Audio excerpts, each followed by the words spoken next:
Oops. Okay.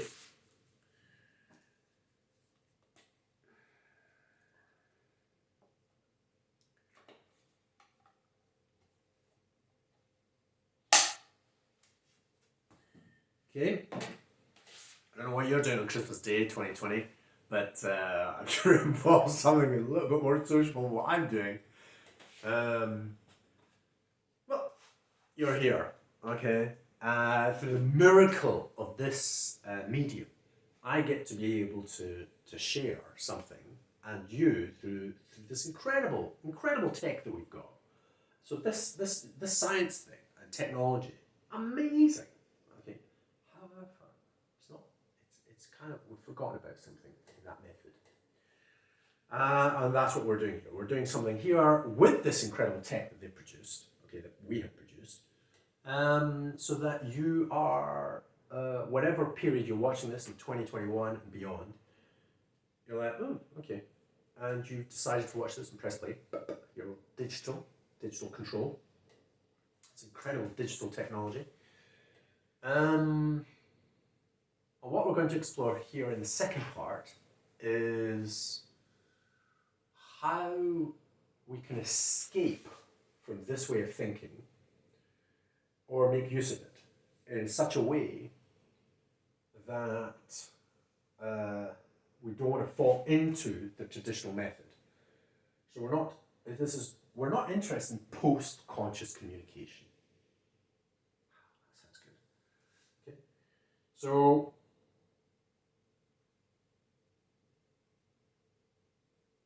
and it's inevitable. It's inevitable that we will, because this is us. I mean, this is how you work and I work.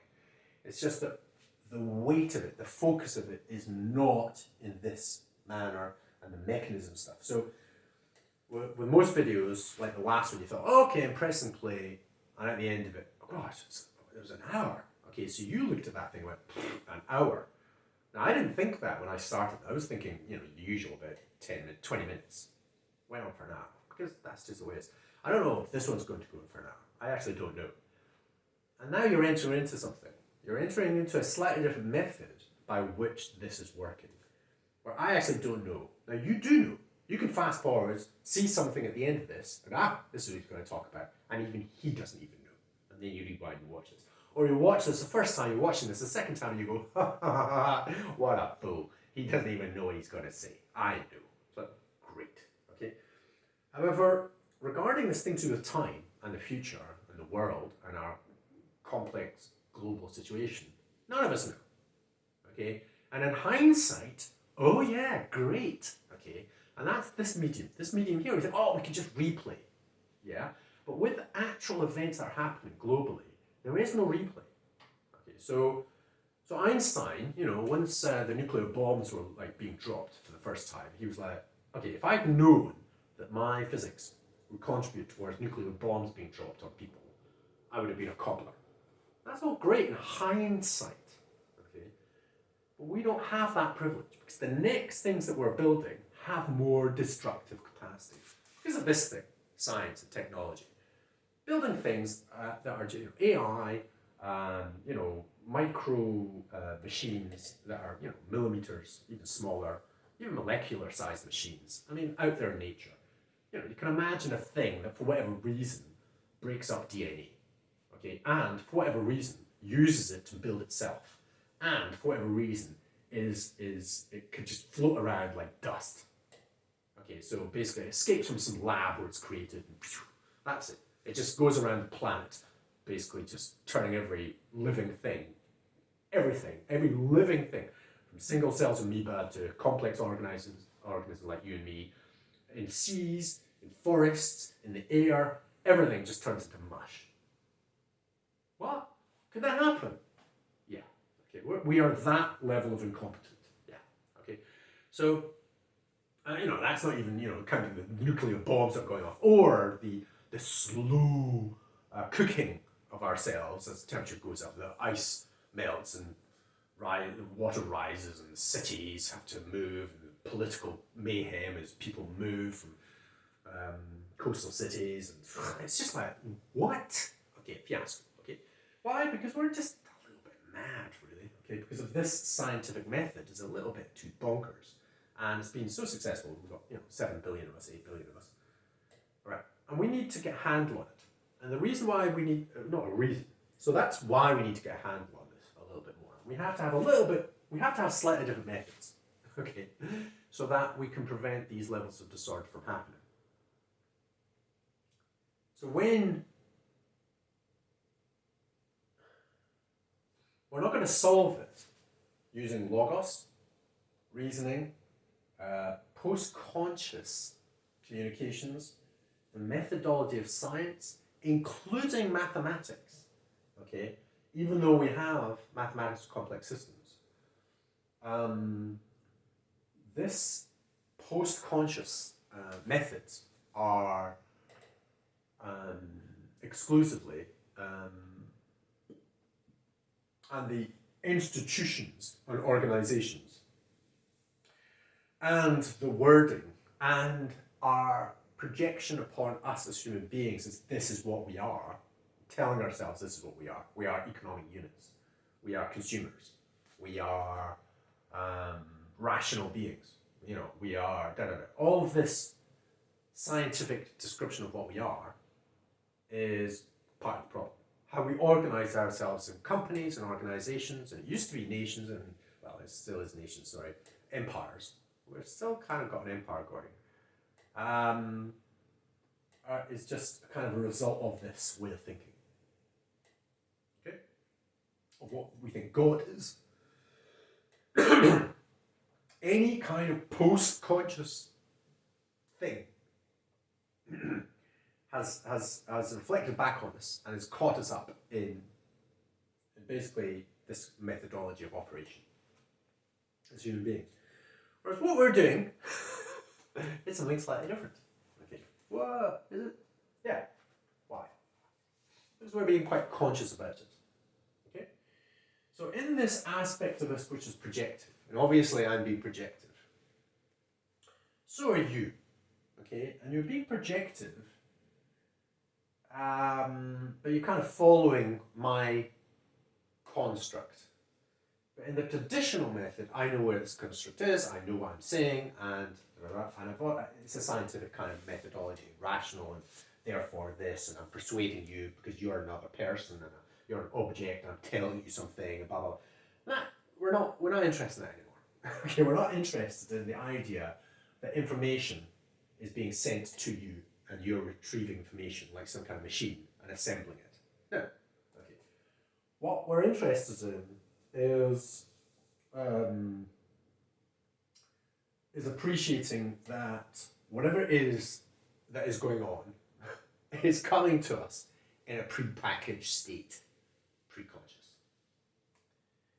And philosophers and things have talked about this and think about this. They do get this level of sensitivity, but they end up verbalizing it post-consciously, and then everybody's yapping on about what Descartes said, or Rousseau said, or whatever it is that anybody said in the past as words, trying to analyze the words, trying to understand what this other human being thought. Okay. What we're doing here is that you're definitely taking part in something. Okay. And it started to happen before you became aware of it. Okay. And this happens with childhood. So now we're entering into this kind of slightly more, we're trying to get into this area here, and we're kind of backing into the pre-conscious. And we're doing it not in this way. We might refer to some of these attempts by psychologists and therapists and so on and so forth in understanding, but it's better if we don't do that. It's better if you just go and just check yourself. Okay. So we have certain predispositions. So that's like the sociologist came up with that. Bourdieu, postmodernists. Postmodernists basically went, wait a minute, we have a problem here. It's something to do with where we are and our social contexts that are informing us, basically our pre-conscious. We're buggered. We can't understand another human being because it's all happening here. And the problem with that is the focus has been on the philosopher. And some of these philosophers are rather bright, and most of them have come from that kind of environment. So they're kind of going, oh my God, I'm thinking, oh my God. And the way they're thinking is this, and it's very rational, it's wordy, and it's just postmodernism. All right, you're like, oh, okay. Using this method to get to appreciate this, that's postmodernism. It's kind of tricky, okay? No, it's not quite that. All right, it's not quite that. It's definitely more advanced. It's definitely situating themselves in their own existence. It's just that their existence has been conditioned by a lot of the physics and learning and words, verbalizations, logos, and for them to go, actually, that's not the right way. So they talk about, for example, Deleuze, Guattari, I don't know how to pronounce his name, talk about imperial science. This is imperial science, and they postulated the possibility of a nomadic science. A nomadic science is in process. It's not object of thought. Okay, it's not a post-conscious object. It is the actual processing of what. So they were called processual philosophers. Okay, and that's what we are. Okay, we're something that's traveling in time. That's how we started this. So we're going to go back to this. Okay, it takes me a little while to kind of, as you can tell, kind of get back into this kind of state. That was almost like a little introduction. Here we are. We're just going through time. Okay. Now the interesting thing about this, I want to get into this, but okay, yeah, we're going to talk about the intersubjective bit. We have a tendency to think that when we start a book, we watch the beginning, start reading the beginning of a book. We think that's the beginning, or the beginning of a film. Oh, it's the beginning, and of course it is, because the writer thought about it. May not have started their book like that, but went, okay, wait a minute, how am I going to introduce this book? Same with a film. Do they start off with the first scene, or do they go da da da da, right, and then think about it, and then the writer thinks about it, and everybody thinks about it, right? How can we catch the person in the first few minutes, right? Obviously, this has not happened that way, as you can tell, okay? And at some point, maybe that'll happen, catch the mind of the student, whatever, as quickly as possible. But that's not what we're doing here. You're not a student. It's just we are traveling together, so that's why this is the structure it is. Okay, I'm going to stop making excuses for what we're doing here. We're just definitely here doing stuff. God, I got distracted again. I went to that meta level. Yeah, so we think things have started, like the video, and we're just going to follow this little lesson, okay, and we're going to get to the end. And this guy Shorter talked about this as being a problem, because it's all done for us beforehand, and we're just following what it is that somebody else has said. Okay, and we become institutionalized, and you go into a lesson school. This is what you're going to learn today. Okay, blah, blah, blah. This is what it is. Okay, you practice this thing. Do I know this? Yes. Okay, test, exam, right? Yes, here it is. You can do this thing. Great. Okay, you qualify. Go off, build a bridge. Okay, great. It works for things like bridges, simple stuff like that. But anything that is more complicated, bridges are complicated, computers, complicated. But when it starts talking about complex systems, that kind of educational system, not so good, okay? Because it's not recognizing the social context that we're in and the preconditions and all this kind of stuff, pre-conscious things that are going on. So right now, we have this notion that, for example, so the video's all been recorded. I've done this. I know what I'm doing.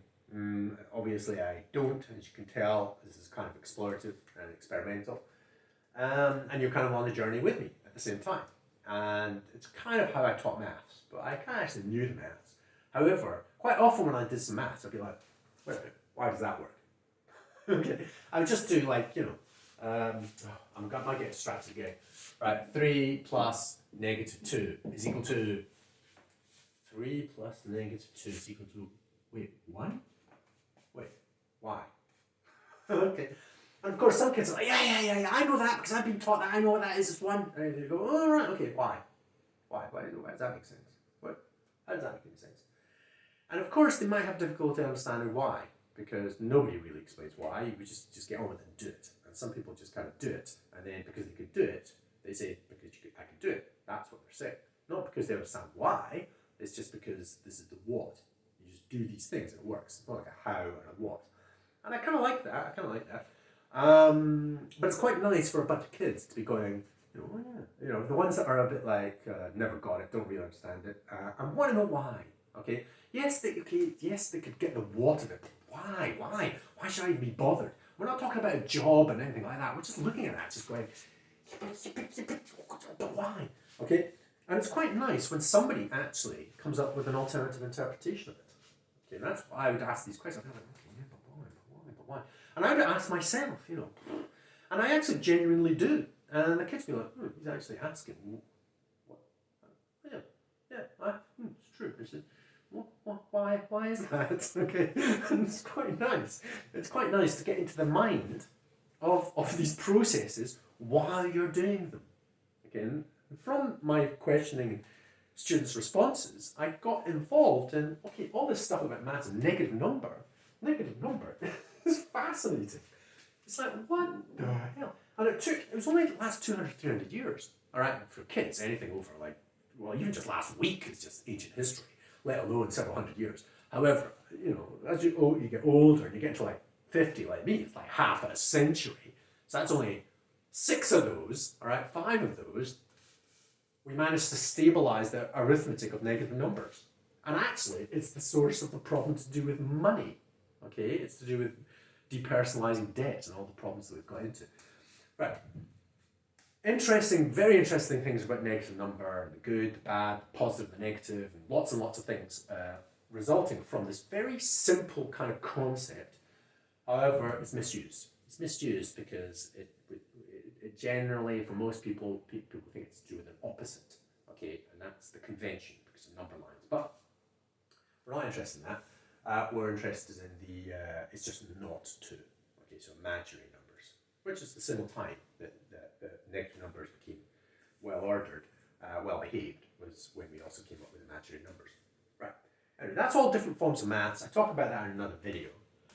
But the point is, what's the point? Okay, is that you think, most people think, switch on the video, we watch this thing, and then we finish. All right.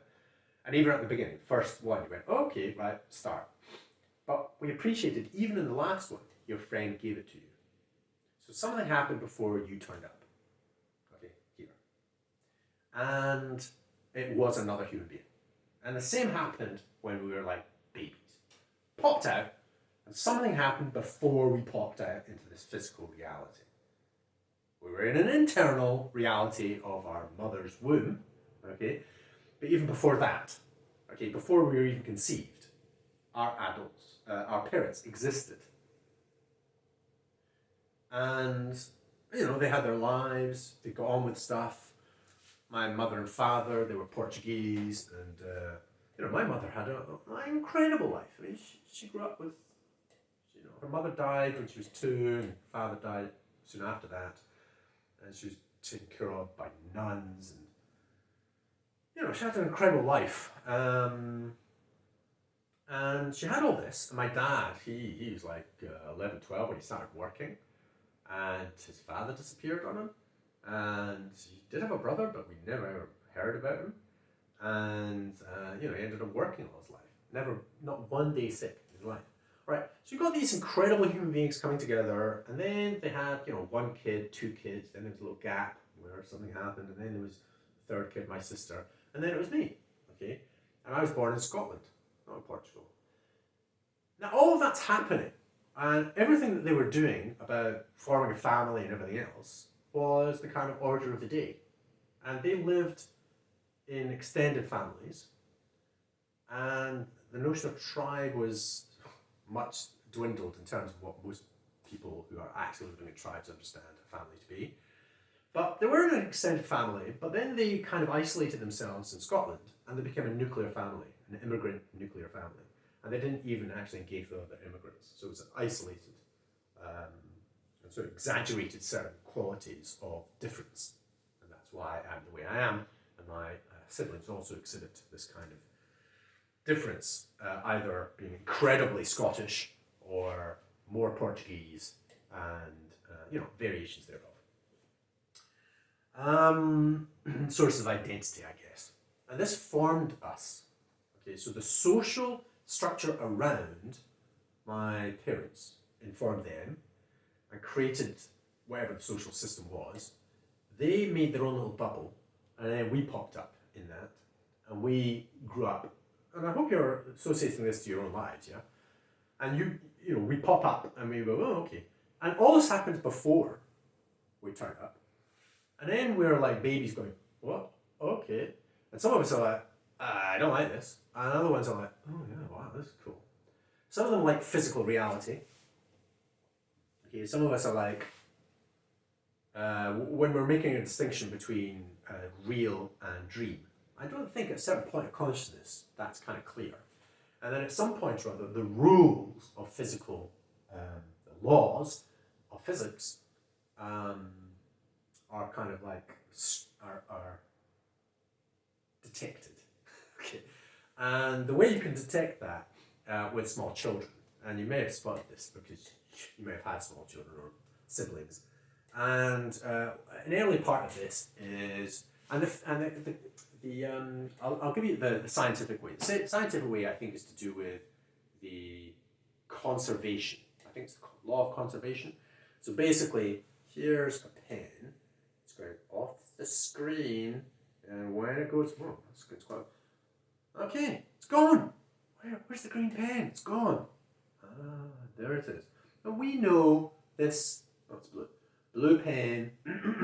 It's going off the screen. Law of conservation is it's going to be there again. And of course, if I was a magician, it would be a different color, or trickery, or graphics. However, if it's a real thing, real world, and you just hide a pen out of sight of a kid, and then you bring it back, they're just like, oh yeah. Oh, it's going away. It's gone. It's gone. Ah, or you do it with yourself. You got this. Boop. And and then you go away, and then they're like, because you've gone away, you can't actually tell, but they're like, where's it gone? And then boop, and all right. And so it's this kind of conservation. But even when you're there, literally, and you just go, boop, and it's like, and it's a different thing that's happened, and then it's gone. And it's something to do with their short-term memory, and it's something to do with this processing, and something to do with the fact that the construction of what a mountain is in their minds, or the person, or at some point, physical objects, or so let's just, or some aspects of our personality, boop, and that just that behavior. Okay, it's like a little mountain eruption. It's like they'll call it it's the mountain eruption thing. And they're like, oh, what's that? Oh, here it is again. And and the humor and the laughter is something that we're associating with it as adults, and it's a natural part, it seems somehow, of human condition. And there's some kind of joy and pleasure or something, and at some point or other, the child's aware of this. You're aware of this, and you start doing that, and you go up to people, and people will be looking at you, and you going like that, and you do a little smile, and everyone goes, oh, smile, and you create this kind of radiant kind of effect. It's people smiling, and you go, wow, that's amazing, and you do a little smile again. You go, oh, they love you, I know, and so you get this incredible interaction. This, and you've observed some of this, right? And some of us have observed this, and it's really, really, really lovely. Okay. Now, that goes from physical objects, as I was saying, the difference between physical reality.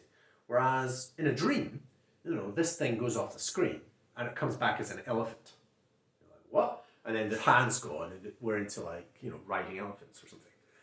And the reality, the rules for our imaginative world, this space, is, and it's projective, but not projective on a physical reality, means that there is no constraint. So how mountains work and light and object disappear, appear, the consistency of physical reality is not in our dream states and our pre-conscious states. And so some people love it. It's like, yeah, we're in this reality. Okay, I know how this place works. I know this. Watch. It's amazing. Okay, and they love it because of the rules of physical reality. Whereas other kids are a bit like, oh, watch this. what's this? Look, watch. Oh, no elephant. Okay, watch, look. It's just a pain, all right? And so they're a bit bored with physical reality. And so you can see that there's an aspect of our psychic structure, personality, which is formed by a response to whether we're in this physical reality or we're more in some other weird kind of wacky, imaginative reality. And some people love the imaginative reality and they end up being artists, musicians, and so on and so forth, because they're interested in more of the creative thing.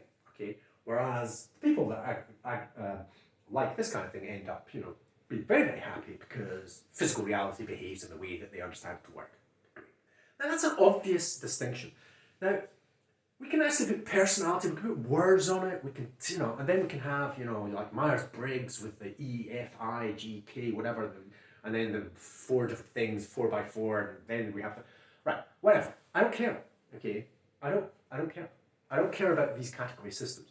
What I do care about is that there is some form of psychic structure which is informing the individual. So, going back to Bourdieu, okay? He came up with dispositions. This was quite new in the 70s again, right? I think, 70s, yeah, 80s.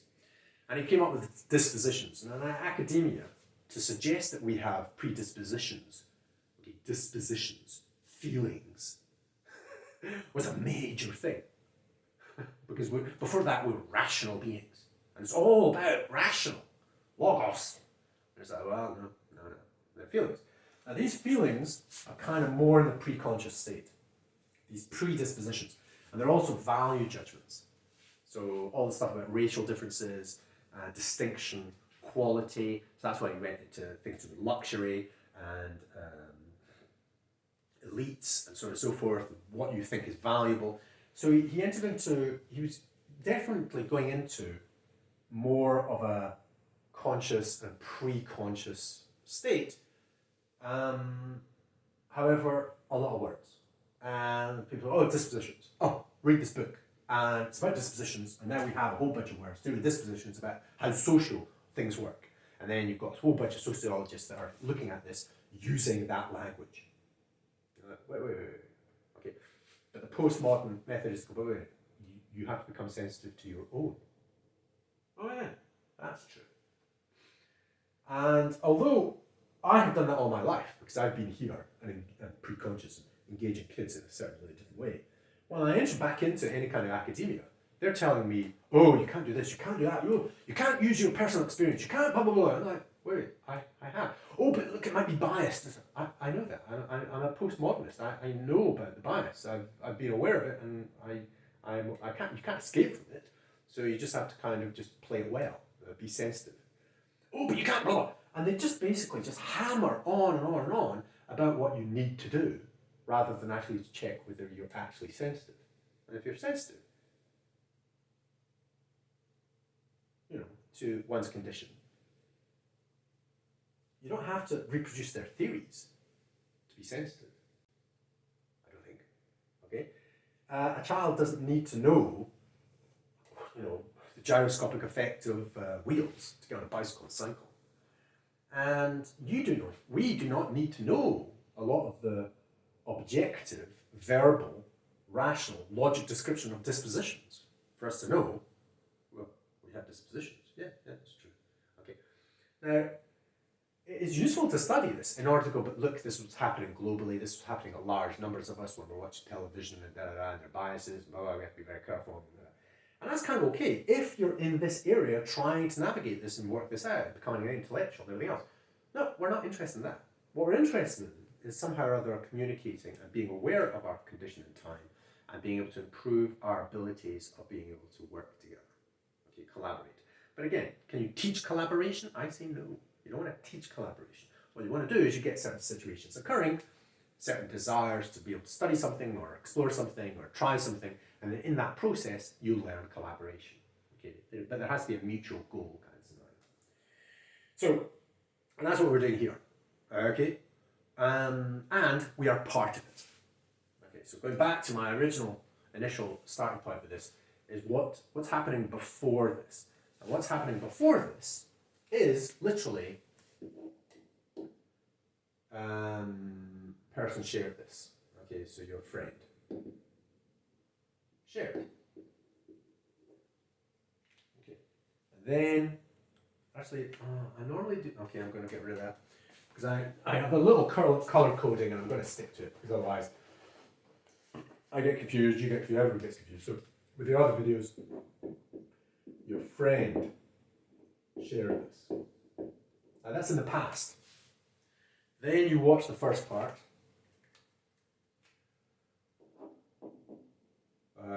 Part 1. Okay, this is you. Okay, and then you watch the second part. And that's the bit where you made a decision. So the decision to share with you, that was his. Okay, or hers. Your friend's decision. Friend's decision. You did make a decision by accepting it, but it was more their decision to share it. Okay, and that's to do with faith and trust. It's quite interesting. So when you press play, somebody else, some other human being was involved. So kind of like your parents. Your parents were involved in making some decision, or maybe they didn't. All right, they just got together, but they get involved in some way or other, and at some result, poof, you pop out. And here we are. Okay. Now, so for your childhood, you didn't really get a huge amount to say. Okay, although children say a lot, it's not really them that's saying it, it's just lots of kind of echoes, okay, of them saying stuff. And then they somehow or other make a decision. And maybe in your adolescence, you kind of go, quite often. It might happen earlier. Some kids make it a lot earlier, all right? You make a decision, and you're watching this part 2. Okay, this is part 2. Let's put that down. To watch this part 2 and value, and that's what you hopefully will have done. We're going to do valued, value, comment. Okay, that's hopefully what you've done. And then this part in there you share. Okay, and that's your decision again. Now this is a decision to share. Decision to share. Which is that person, like the previous person, and that will be for the next person. Okay, and so sequentially, what will happen is at the end of this, if you decide to share, the next person, friend, will watch part 1. Okay, so this is friends shared and watched part 2. Part 2. So there's like a repeating pattern there, and do we want to go into this at this point? Yeah. So this appears to be, okay, again, using the objective method. Your friend shared this with you and they were in the past. Okay, they shared it with you, they have been through this, they have thought it was kind of valuable, that's why they've shared it. Okay, so you're like, oh, okay, so you're quite safe, I'm quite safe, we're quite safe going forward. Well, actually, I don't think I am because I don't know where we're going, but you do because your friend has shared this with you. That's quite interesting. Right there, there's something temporally interesting occurring. I know where I'm going, but your friend has gone, yeah, check it out, and you're watching this. So you're reassured that it's going to be okay by your friend, even though I haven't even said what it is that I'm saying that your friend knows. Okay, but they do know. Why? Because I've finished this. And there's a loop here. There's something going in time here between us, okay, which is not as obvious as your friend said this, they're in the past. No, they're not in the past. They actually have seen what is and heard what is being said next. So they're kind of ahead. Okay. I've done this in another video. I'm not going to go into detail with it. I'm going into that too much. In another video, I go into that. Have a look at it. It's interesting. Okay. But I do need to say sufficient amount for us to land ourselves in a pre-conscious state. That is that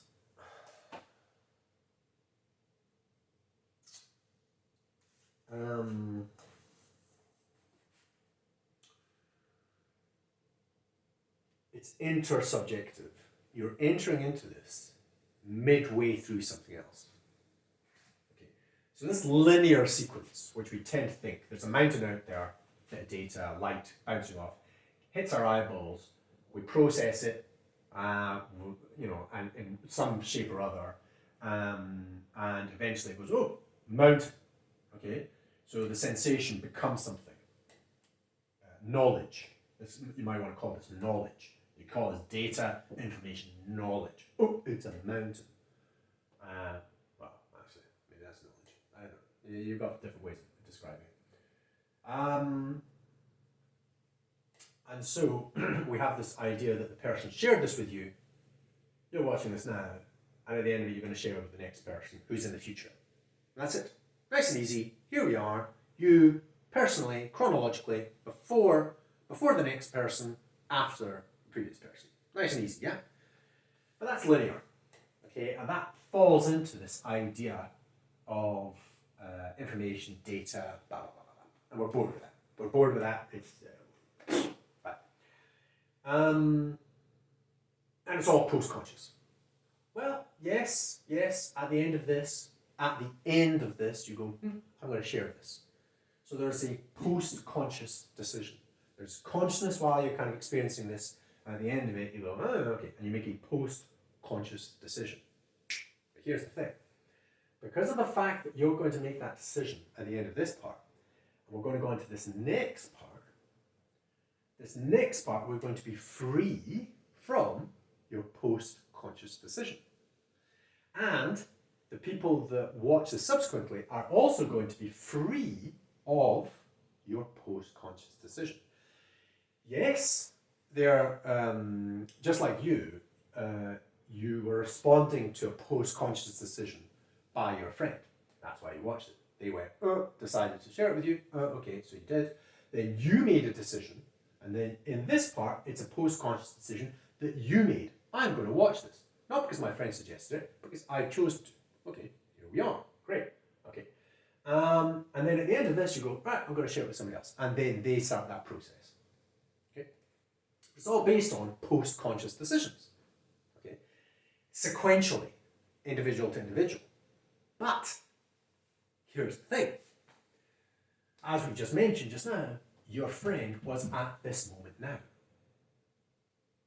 Okay, so they were listening to this bit and went, and kept on going, and they then made the decision at the end of this. But during it, they're actually conscious right now. They're actually going through this part right now. Okay, so the person in the past is going through this part right now. Well, chronologically, not. They've obviously watched this before. But right now, they're looking at this going, okay, where's he going? Where's he going with this? Okay? Just in the same way you're doing the same. And the person in the future is doing the same. When they get it, they'll be watching the first part. They've decided, okay, I'm going to watch the second part. And they're here, and they're like, oh, okay, I've got to make a decision for the next person. Okay, right.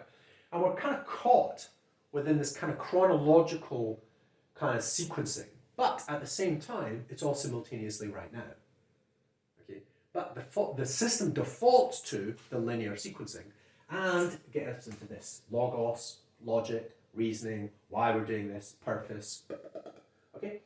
And it's basically too simple, boring, and dull. And it doesn't deal with wicked, and it doesn't deal with pre-conscious. But we can change that. And we change that by, when you decide to share it, we share that, not because it's the end, it's just the end of the second part. And we're into the third part. And when we get into the third part, all of us are kind of free in a certain way. We're all simultaneously, and we're all going to be watching at the same moment. All the people in the past and all the people in the future watching at this moment. Now, it requires a bit of imaginative praxis. You know, we have to change how our minds work to go, is that true? Okay, I can make that true. I can see how that can be true. Okay, now that's different. That's different from any of this. All of this is to do with logos, relationship physics, logos, just patterns of logos, patterns of maths, pure maths. Oh, okay, this is the reasoning. Oh, wow, some of that's quite complex. It matches some kind of even more complex systems. Oh, wow, it's amazing. Okay, right? And we're saying, no, we're not doing that. Okay, we're not interested in that bit. We're interested in this bit as we are processing it. Okay, and that is not just me individually, personally, although obviously it's interesting to me, it's you as well. Okay. So it means that when you're listening to anybody, You're not listening to what's their output. What are they trying to say? Well, yeah, what are they trying to say is quite good, actually. But what did they say? What did they say? Evidence. What did they say? It's like, criminal. What did they actually say? They said that. That's terrible. All right? What did they do? Their evidence? They're a horrible person. Okay, right, okay, whatever. And, if they did shoot somebody, you say, well, yeah, okay, it looks as if they're horrible. Even in self-defense, you killed somebody, so I think there are consequences of that. All of that is here. Okay?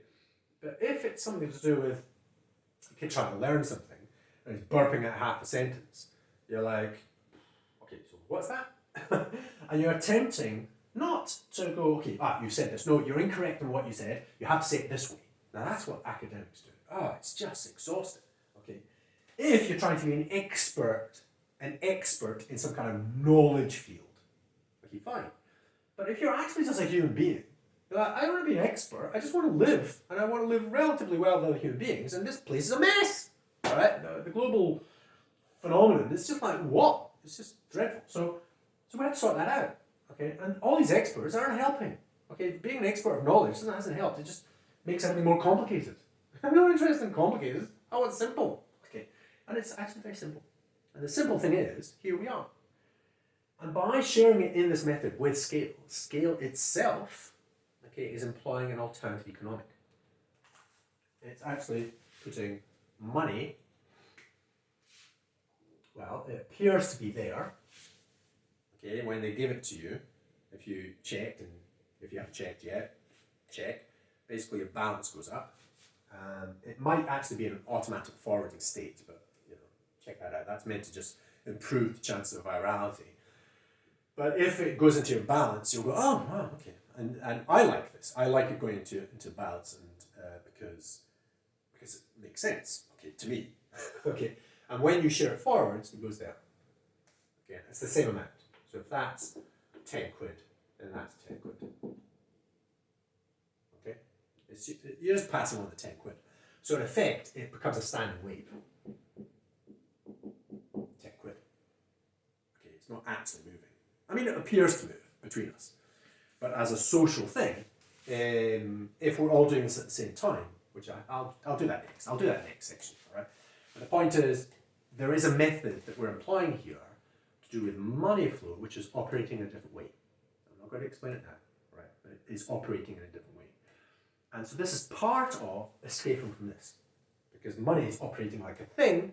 It's like data, information. It's like a thing, and we're moving it around and how it works, and we have economics trying to understand how it works, and we have businesses that manipulate it, and all this kind of stuff. All right, it's all happening over here, right? Right. Whereas we're interested more in this kind of the same thing that's happened before with us and will happen in the future, and it's actually the identical number. Okay, it is the same £10, literally the same £10. And so it's not that there's a repetition, it's that we are all here together. I'm going to emphasize that in the next one. I think I've taken too long doing that, but I'm trying to go with that. This second section maybe. It hasn't actually done the thing I'm interested in, which is go into the pre-conscious. I've talked a reasonable amount, but I haven't quite gone into this conscious state.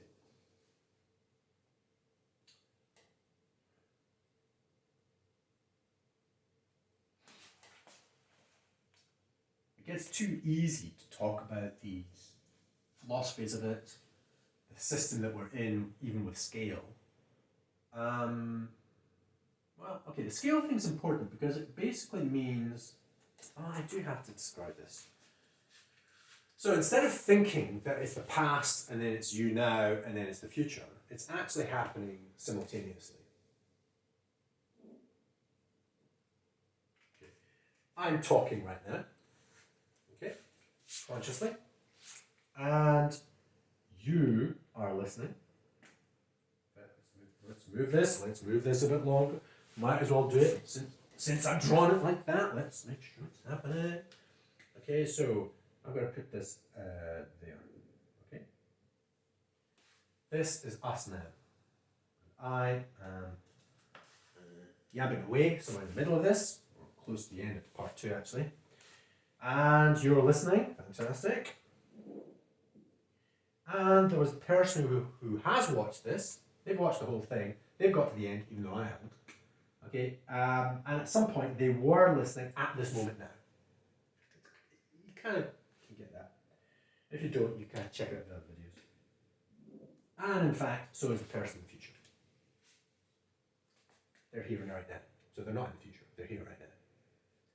I'm doing this in red because I'm trying to indicate that you are the person in the future relative to the person in the past. You are the person in the past relative to the person in the future. Okay. And that is to do with this. The person in the future, and I had some camera things, and I've done a video of that. It's kind of worked, it was kind of okay. So the green one is the projective, okay, the person in the future, okay, but they're watching this now. The person in blue, that's the person in the past. Oh, okay, but they're watching this now. Okay. So everybody's watching at this moment now. Now, if that doesn't make any sense, maybe I should. I can't be bothered, alright? I've done that in other videos, can't be bothered. The point is, let's get back into this space here. That conscious being, okay? You're a conscious being. We're traveling through time. We've understood that things that are happening, that are coming at us, in this case, mostly words. Oh yeah, that was the bit. I really should have got into that. Okay. There's no actual external sense coming in, like as a physical object, like a mountain. Okay. And we've understood that if it was a mountain and everything else, actually it hits our eyeballs, blah, blah, blah. There is a pre-conscious thing to do with our dispositions, whether we have seen a mountain before. If you've lived only on the sea, then you might not even see the mountain.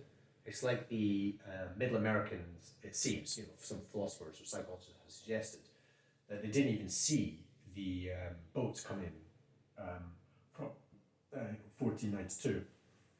The Middle Americans, they didn't actually literally see the boat in the ocean because they'd never even seen anything like it. So therefore, they couldn't even see it.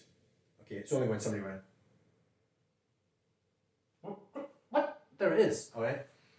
And it needs to be pointed out.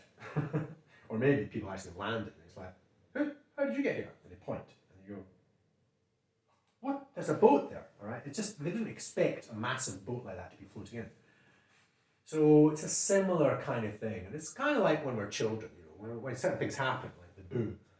And we're like, how did that happen? All right? And then at some point or another, once you become familiar with it, yeah. We have, the consistency of physical reality, but we also have this kind of personality pop up, the smiling faces and so on and so forth, and then the wording and all these more subtle things. Okay, whether we like peas or don't like peas, that starts to happen, and these are sensations and feelings, and they become part of our structure. This process here, okay, this processing part here, the pre-conscious and conscious. I like peas. Oh, do you like peas? Do you? And then you say, I like peas. And you become the person that likes peas. Now, there might be some aspect of you that actually does go, sweet peas, lovely, all right? Carrots, ooh, rough, okay? Or you're another person that likes carrots, yummy, peas, not so yummy. And there's some kind of evaluative aspect because it fits our disposition in some form, our biological system, or it's an association, all right? Literally, you can imagine some people, it's like because of the taste of the peas. Other people, it's because our parents just went, at some point in our existence, went peas, and they were like, yeah, peas. And you're like, pea, great. And you didn't actually taste it, but you're associating with the fact that they were going, great. And you're like, wow, this thing is great. That's your Pavlov dog or whatever. And so you get, we have different dispositions, and how they're created in us is way complicated from either external kind of projections into us, associations, or actually direct experience. And that's happening across the board. Okay, that's happening regarding, for example, how we're walking. Okay, so some of us get up on our legs, what the hell, we fall over as babies, and then other ones are like, ooh, I don't like that. I don't like this falling bit. It hurts. I hurt. I don't like this walking bit. Other ones are like, whoa, boom, and they just kind of love that kind of feeling and they kind of enjoy kind of falling over. The actual sensation. Other ones are a bit like, and you can tell, different kids and at different periods, they kind of look at the parents. Okay, especially toddlers. They've kind of done that first bit. This tends to happen at some phase later. But you can imagine something happening even in the early stage, but they fall over and they kind of like, they're shocked. And they kind of look. And if the parent goes, oh, God, you're right. They go, oh, something's wrong. It's bad. And they start crying. Or the parent goes, ha ha, wasn't that cool? You fell over. And the kid goes, yeah, I did. Yeah, I did. It's kind of funny, wasn't it? Yeah. So you get back up and you do it again. Now, something like that might be happening just internally with the sensation itself, falling over, enjoying it, or not enjoying it, or being kind of stable for a bit and then falling over. And what is being emphasized? Is it I don't want certain things to happen and avoiding that, or is it something that's actually happened? I got onto my feet, ooh, and you fall over. Okay, and so all of those kinds of dynamics, are occurring in a whole variety of us. Okay, and that's creating our dispositions, our biological to or from, our biological sensations, our to or from social feedback, interrupting almost. For some kids, it interrupts their actual experience of getting up. And so their coordination might be more based on the fact that somebody's going yes, rather than actually whether they're actually moving their hand correctly. Does it actually grab the pen? So when the ball, and they grab, the way, so at some point or other, kids kind of grab the ball, it's like, wow. And then at some point or other, they're just like this. And then you pass the ball to them, and you just go, boom, bounces on them and off, and you just go, ha ha ha, and you go, wow, okay, I thought the kid caught this last time. In fact, a friend of mine, their grandson is doing that, and had been able to catch the ball, but now it just seems to be going, ha ha ha, like some kind of clown and not catching the ball. And you're like, why? And is it some kind of social feedback? Is something happening in their minds where they're actually consciously now trying to catch, rather than some aspect of their being just going, and just, like an octopus, the arm was just going out and catching it. It was just happening. And then they went, oh, I'm enjoying this. And then it's like, how does this work? How does these limbs work? Oh, here comes the ball. Wow, that's amazing. And they're loving it. And it's a bit like tennis players where you're trying to get into the zone where the body's just kind of wrapping it back and forth. But then at a certain level, you've got to change it because your forearm is not quite right. And you just have to angle it slightly. If you're going to get faster speed, you have to angle it just a bit more. And your natural thing, you're just building up speed, just means the ball goes ricketing off. So you've got to somehow or other interrupt your natural, incredible ability to influence it, so that then, and it's counterintuitive, you have to inhibit your natural, even skillfully natural biological, this works, and to actually change it so it actually improves it. Now that's quite difficult, to inhibit something which is natural, especially to a talented person, in order to get even better. Okay? And so things like that are happening at the base level of whether we're walking or talking or smiling or any form of social engagement. All these things are happening at so many. Right, let's analyse the buggery out of it. Well, great, okay, so we'll have books and books and books and books of it. Okay, great. Okay, but look, I've got my kid, all right? How do I interact with that? There's 30 kids in a room with all this kind of going on, with huge amounts of dispositions about, how confident they are. It's not even just whether they can walk and da-da-da. It's the fact that how confident are they, okay? So you've got a huge number of variables. Now, that is not only just complicated, it's complex. Okay, of how people have learned and continue to learn and social feedback loops. Right. Now, nearly all of that is happening. And it's happening right now. Wow. Okay. And we're doing it with wording. Okay. And all of this is happening amid a global situation with, bombs, environmental degradation, economic disparity, political shenanigans. And you're okay and I'm okay, we're doing okay, but some of us are doing really well. But, in terms of our own personal comfort, let's say, what we choose to watch or not. Okay? And that's why this gets interesting. because a friend has decided for you to watch this. There's something going on where we need to connect up in a better way than that complicated thing in our future. We need also a simpler way to appreciate, if we're going to get to anything like global unity, and look at the other videos for that, we need to have something very simple, okay? Because if it's not simple, if it involves this level of complexity, or our own personal variety and variability in how it is that we operate, it's going to be a nightmare. So it's got to be simple. So if we're going to have global unity, and we're going to be trying to transform phenomenally complex and complicated social structures that have had thousands of years momentum, we need methods by which we can change it. And that's what the economic is. Okay, so the scale is definitely changing something at the fundamental level. And this video and how I'm sharing this is how something's happening at a fundamental level. I haven't quite got there yet, and I feel as if this second part I haven't really done very well, but it's trying to place us. I feel as if I haven't done very well, but we'll try another time, I guess. It's this conscious state of simultaneity. And it's actually quite a difficult thing to stabilize, because we get pulled into this future thing, and if we talk about the future, we get pulled into this way of thinking. Okay?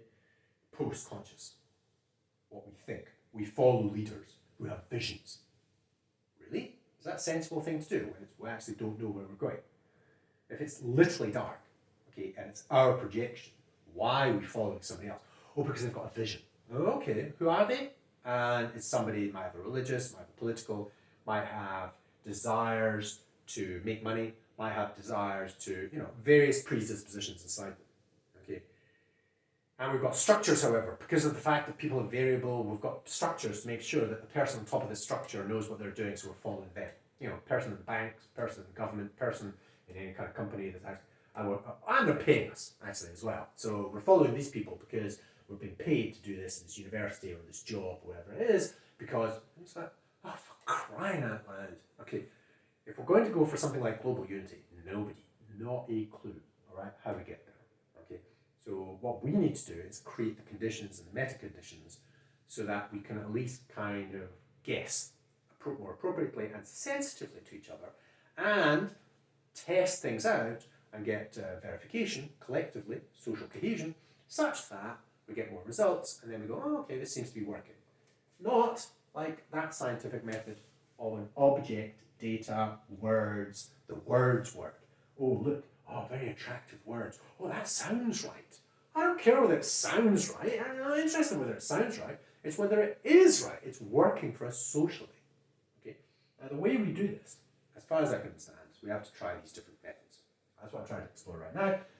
But I've fallen back into yabbing about it. Right. First part was definitely better, I think. Hopefully the third part will be better. It's because I'm kind of going over material that I already know. And I haven't been able to, I didn't stick to this bit, which is the most interesting bit, is conscious, post-conscious. And it's important that we understand that the pre-conscious is behind us in time. Which means that the person who shared this with you is behind us. And in some sense, although they've watched this and they've made the decision to share this, they are actually part behind us. But they're ahead of us. Wow, that's amazing. And the people that we think are ahead of us, the future people, will be watching this. They'll be following our footsteps, your footsteps, because you share it with them. They'll be following it chronologically. This bit is quite a tricky bit. Stabilizing our conscious engagement during the time that we're actually communicating. Metacognitive state. We have to enter into some kind of metaconscious. There we go. That's a new thing. You like that? Metaconscious.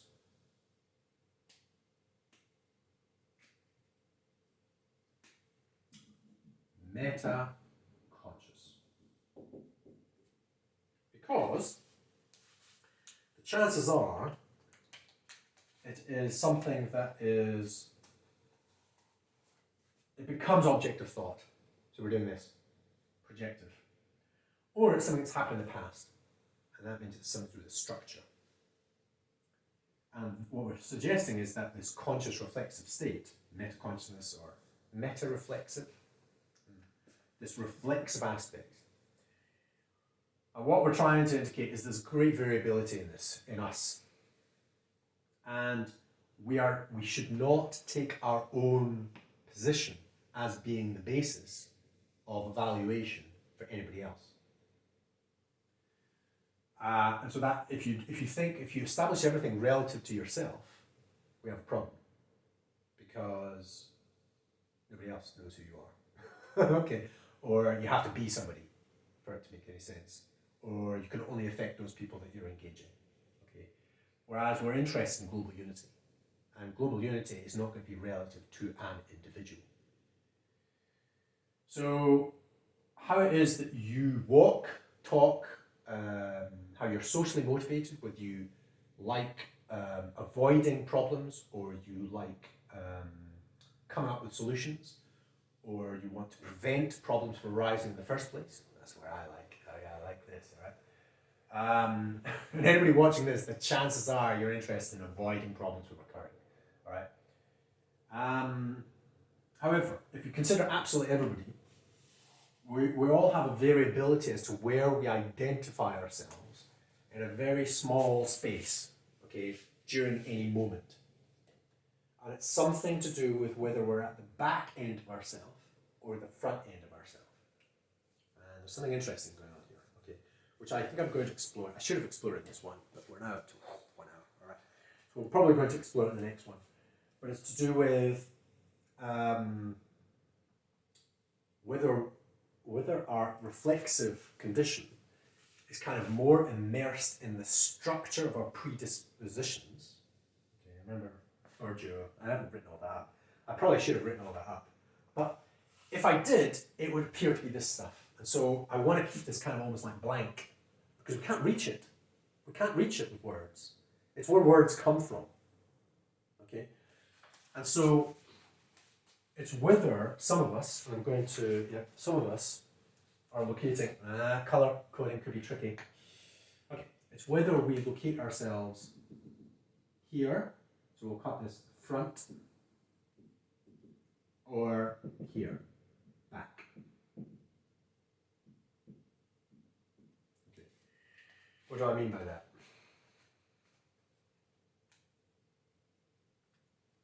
And is that an important distinction? Yes, it is. We have to clarify something, okay, because of the preponderance of this science.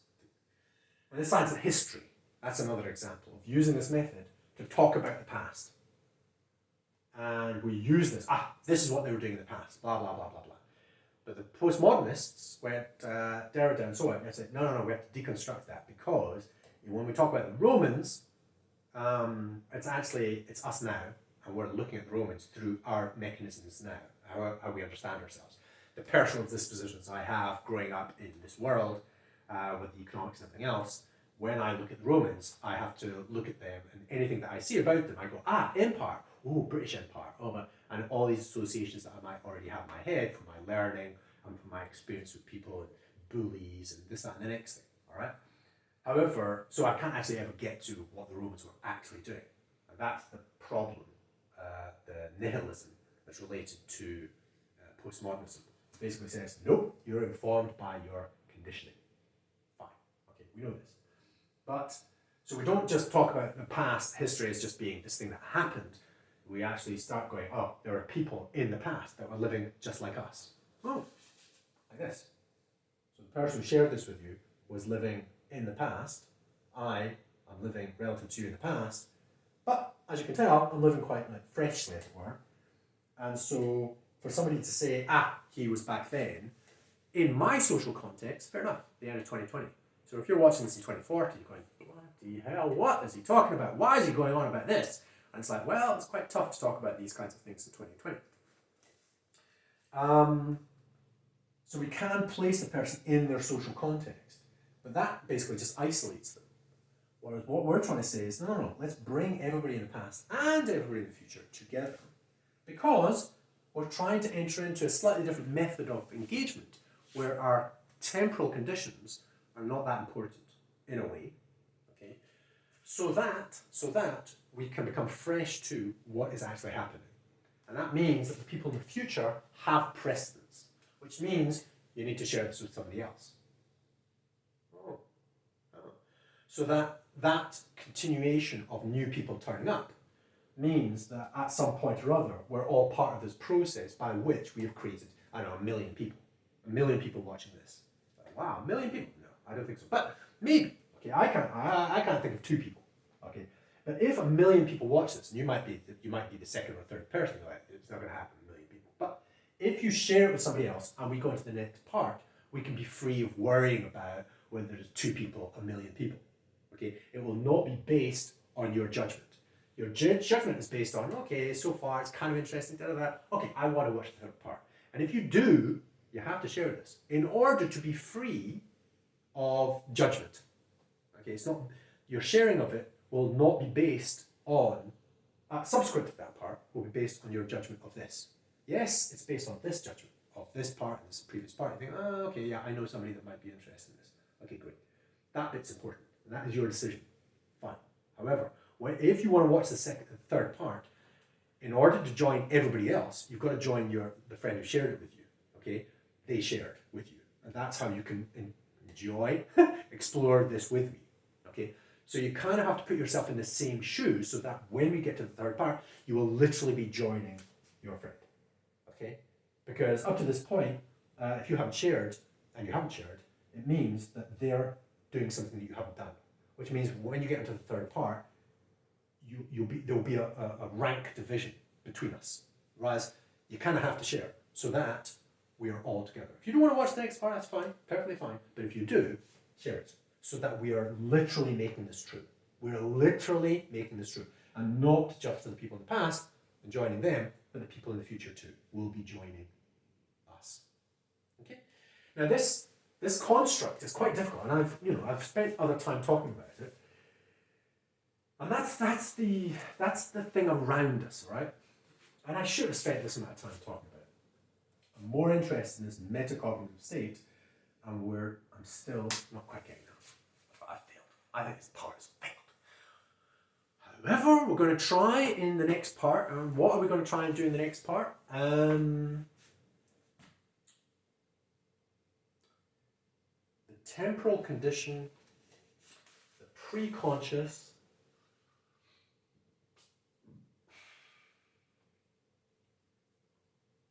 I don't know. Maybe I'll redo this bit. Part 2. Part 1 I think worked quite well. I don't know. We'll see. Okay. If I was looking at this right now, which I am, and you're looking at it,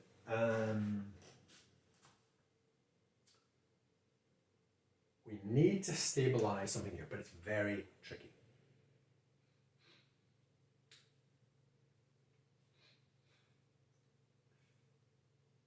We've got some structures around us that are helping us. Our friend has literally shared this with us.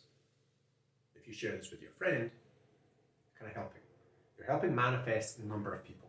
If you're manifesting the number of people, this social cohesion helps us appreciate. With more people, you kind of appreciate, there are other people that are different from me, and they work like this. Oh yeah, they work like that. This guy's saying something, he's working, and I'm behaving in ways that are not like you normally think. But there'll be others that do. Okay, fair enough. We're variable. Okay, fair enough. But it's not just like that. It's just a bunch of people. We're all just different. No, it's to do with what tools we're using to avoid collapsing into this projective information. Think it's their business. Okay. I think I'm going to talk about. Maybe do this part. I don't know. We'll see. I don't even know. At this point, I don't even know. So at some point or other, I think it would be better if it was live and there was like people and I said, guys, what do you think? Somebody take it away, for God's sakes. Anyway, if you do want to take part in watching the third part, it will follow this, or I will redo this part, and that'll be the bit you'll watch, so nobody will even hear of this bit. Wow, that's a mind bugger and a half. And you'll be watching the third part after the part that I redo the second part. Okay, that's the kind of level of that we have to eradicate, okay, for us to make life a bit easier. Wow, 2020, amazing.